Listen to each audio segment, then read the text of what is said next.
नमस्कार मंडळी. तर बघा शेतात काय काय बघायला मिळतं. तर हे इथं दाखवते मी. तर तोंडलीचा आपण भाजीला घेतो ना तोंडली, त्याचा वेल आहे आणि त्याला अशा प्रकारे कच्ची तोंडली आलेली आहेत कुठं कुठं. पण आता इथं पिकलेली तोंडली आहेत, ही खूप छान लागतात ही तोंडली. तर मी इथं ही तोडून घेते, म्हणजे आपण म्हणतो ना. आणि इथं हे असे कच्चे आहेत.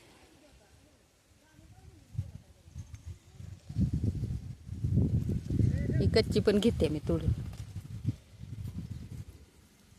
किती छान तोंडले आलेत बघा.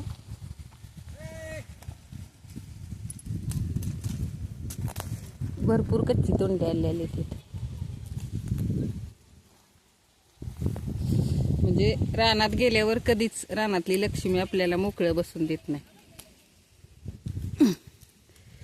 तर मला इथं दिसला हवेल आणि राहवलच नाही. भरपूर तोंडली होती इथं.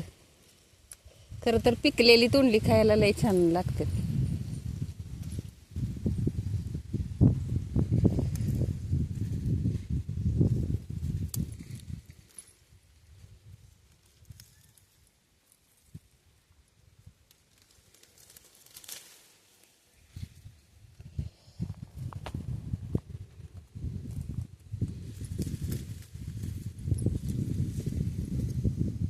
ही धरणी आई म्हणतात ना, तर ती आपल्या लेकरांना कधीच मोकळ्या हातानं पाठवत नाही. जशी आपली आई कशी खाऊ आपल्याला देते प्रत्येकाला, तसं म्हणतात ना. तर त्यात काही चूक नाही. मला तर सहजच एक तोंडलं दिसलेलं म्हणून आलेली. तर जवळजवळ भरपूर तोंडली मला सापडली इथं.